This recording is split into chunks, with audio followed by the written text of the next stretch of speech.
Ready सगळं? Yes ma'am. सुरू करायचं ना? बरं राधिका, आपला हा शो आहे ना, स्त्रियांनी प्रतिकूल परिस्थितीवर मात करून स्वतःचा उत्कर्ष कसा साधलाय ह्याविषयी आहे. पण रेवती मी काय अगं एक मिनिट हा. शूटिंग चालू असताना ना तुम्हाला बोलता नाही येणार, तुम्हाला शांत राहावं लागेल. हा, थँक्यू. अगं राधिका, तुझी कथा काही वेगळी नाहीये. आणि खरं सांगू, तुझ्यामुळे समाजातल्या अनेक स्त्रिया इन्स्पायर होणार आहेत आणि सावधही. पण मला काय करायला लागेल आता? अगं माझ्या प्रश्नांची उत्तरं द्यावी लागतील. आणि तुझ्या मनात जे काही असेल ते बिनधास्त सांग, न घाबरता. हा हा. बरं राधिका, इंटरव्ह्यू चालू असताना माझ्याकडे बघायचं नाही, ह्या कॅमेऱ्याकडे बघायचं. इकडे इकडे तुम्ही पण सगळ्यांनी तिकडे बघा. हा, पण तू बोलत असली तरी इथेच बघायचं का? हो. रेवती, पण हे सगळं कधी दिसणार आहे? आता थोड्या वेळाने आमच्या चॅनलवर. हो का? बर. पण आजच का? हे बघ, तू काळजी करू नकोस, मी सगळ्यांना SMS करून कळवलंय. सगळ्यांना कळवलंय. रेवती, मला भीती वाटून राहिली ग. घाबरायचं काय त्यात? अगं हे असं म्हणजे असं कॅमेऱ्याच्या समोर मला खूप अवघडल्यासारखं होऊन राहिलं. खरंच नको ग. अगं मागे माझ्या शो मध्ये किती मस्त बोलली होतीस, तसंच बोलायचंय. अगं पण तेव्हा कॅमेरा कुठे होता ते माहिती नव्हतं ना मला. अगं मग आताही तसंच समज की इथे कॅमेरा नाहीये. मस्त बोल. आणि एक गोष्ट लक्षात ठेव, आज तुला लाखो करोडो लोक ऐकणार आहेत. तेव्हा मनात जे काही असेल ते बोल. तुला कळतंय मी काय म्हणते? सुरू करूया? रेडी? रेडी? 5 4 3 2 1 गो मॅम. नमस्कार, मी रेवती अभ्यंकर तुम्हा सगळ्यांचं मनापासून स्वागत करते तुमच्या आवडत्या कार्यक्रमात. आज आपण एका नवीन सेगमेंटला सुरुवात करतोय, ज्याचं नाव आहे घे उंच भरारी. स्वतःचे कष्ट आणि जिद्दीच्या जोरावर स्त्रिया समाजात स्वतःचं अस्तित्व निर्माण करतात. पण तरी सुद्धा समाजात स्त्रीची नेहमीच हेटाळणी होते. तिला कमी लेखलं जातं. घर संसार हाच तिचा धर्म आहे असं म्हटलं जातं. तिला व्यवहार ज्ञान नाही असंही म्हटलं जातं. तिला गुड फॉर नथिंग म्हटलं जातं. पण असं नाहीये. स्त्री ही सर्व गुणसंपन्न असते. तिने जर मनात आणलं तर ती उंच भरारी घेऊन आकाशाला गवसणी घालू शकते. सगळ्यांच्या आशा अपेक्षा पूर्ण करत स्वतःचा उत्कर्षही साधू शकते. आज आपण अशाच एका मैत्रिणीला भेटणार आहोत. आज ती मैत्रीण तिचा प्रवास आपल्या बरोबर शेअर करणार आहे. तर ऐकूयात स्वयंसिद्धा घे उंच भरारी ह्या कार्यक्रमामध्ये. नमस्कार, मी सौ राधिका गुरुनाथ सुभेदार.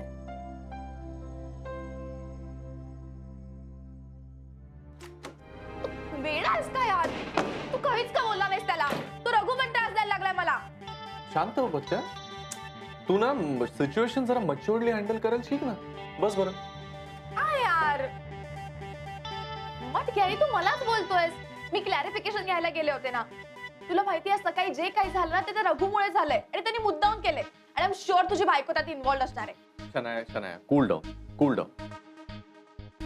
हे बघ, अशानं लीडर नाही बनतायत. ओके, कुणावर तरी दमदाटी करून हुकूमत गाजवून तू या वर्कर्स मध्ये पॉप्युलर होशील का? सांग मला, होशील का? मग काय सगळं सहन करू का मी? नाही ना, तसं पण नाही करायचं. पण हे सगळं हँडल करायला शिक.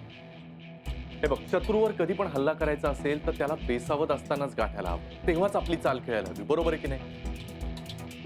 तू काय करतेस? तू आरडाओरडा करायला सुरुवात करतेस, आवाज चढवतेस. मग हे लोक तुझे एकतर टिंगल उडवतात, नाही तर तुला इग्नोर करतात. हो की नाही?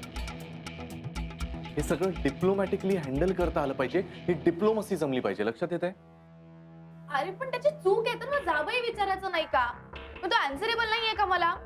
बरोबर, हे विचार ना जाब. कोण नाही म्हणतंय? पण केबिन मध्ये 4 चौघात नाही.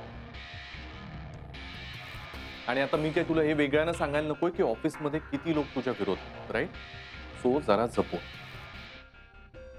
यार हे सगळे ना मुद्दाम त्रास देतात माहितीये मला. ही राधिका ना उगाच इतकी फेवरेट आहे यांची. And I am telling you this is not a good sign. या सगळ्यांची हेल्प घेऊन राधिका काहीही करू शकते यार. तिचं सोड ना तू काय तिचा विचार करते. शना, एक गोष्ट लक्षात घे, प्रत्येक माणसाची कपॅसिटी वेगळी असते आणि लेवल वेगळी असते. येते लक्षात? तू एक काम कर, चल माझ्याकडे कुठे? बाहेर चल, बघ ना, ये का.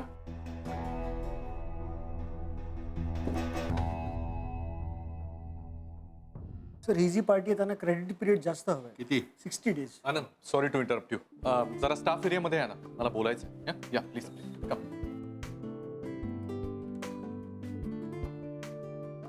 एक्सक्यूज मी, जरा लक्ष द्या. मला जरा महत्वाचं बोलायचं आहे. रादर एक अनाउन्समेंट करायची आहे. कसली अनाउन्समेंट सर? सांगतो. आधी आनंदाची बातमी देतो. मध्ये ज्या कामासाठी मी दिल्लीला गेलो होतो त्या सुपर फूड कंपनीनं आपलं डील ओके केलंय. ओ थँक्यू सो मच. मिस्टर सुभेदार, हार्टिएस्ट कॉंग्रॅच्युलेशन. आपल्या कंपनीचं नाव दिवसेंदिवस खूप मोठं होत चाललेलं आहे आणि ते मोठं होण्यामध्ये तुमचा मोलाचा वाटा आहे. I am proud of you sir and proud of our company. Thank you so much. नाही, हे तुम्हा सगळ्यांशिवाय शक्य झालंच नसतं. पण आता डील ओके झालंय म्हणजे काम तिथे संपत नाही. आपली जबाबदारी अजून वाढली आहे. वर्कलोड सुद्धा त्याच प्रमाणात वाढेल. त्यामुळे आता no concessions, no lives. I am sorry, I can't help it, right. त्यामुळे अजून जोरात काम करावं लागेल. वर्किंग आवर्स वाढतील, कदाचित ओव्हर टाइम सुद्धा करावा लागेल. आणि या सगळ्यामध्ये मला तुमच्या कोऑपरेशनची खूप गरज आहे. Thank you so much. मिस्टर सुभेदार, आपल्या कंपनीच्या ग्रोथसाठी इथला प्रत्येक जण दिवस रात्र झटत असतो. त्यामुळे तुम्ही दिलेल्या बातमीने इथे प्रत्येकाच्या अंगात एक नवीन उत्साह संचारलेला आहे. आम्ही कायम तुमच्या बरोबर आहोत. अरे बरोबर ना? Yes sir. Thank you so much. आणि महत्वाची अनाउन्समेंट करेन ते राहिलंच. डील मोठी आहे, त्यामुळे जबाबदारी सुद्धा तेवढीच मोठी आहे. आणि मला असं वाटलं की या प्रोजेक्टवर तेवढ्याच केपेबल व्यक्तीची प्रोजेक्ट हेड म्हणून नेमणूक करायला हवी.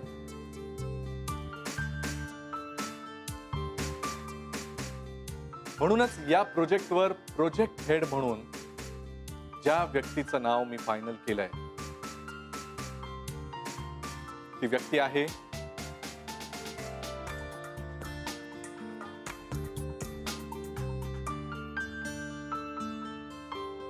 Mister Anand Shah.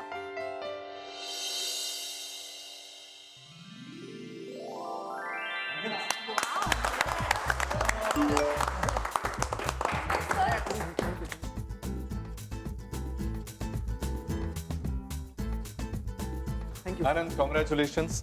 All the very best. Thank you. I am sure ही जबाबदारी तू खूप चांगल्या पद्धतीने पार पाडशील. Thank you so much. And you deserve it.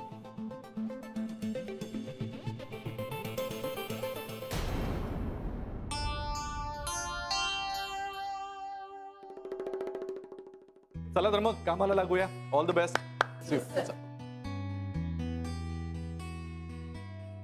I am so happy.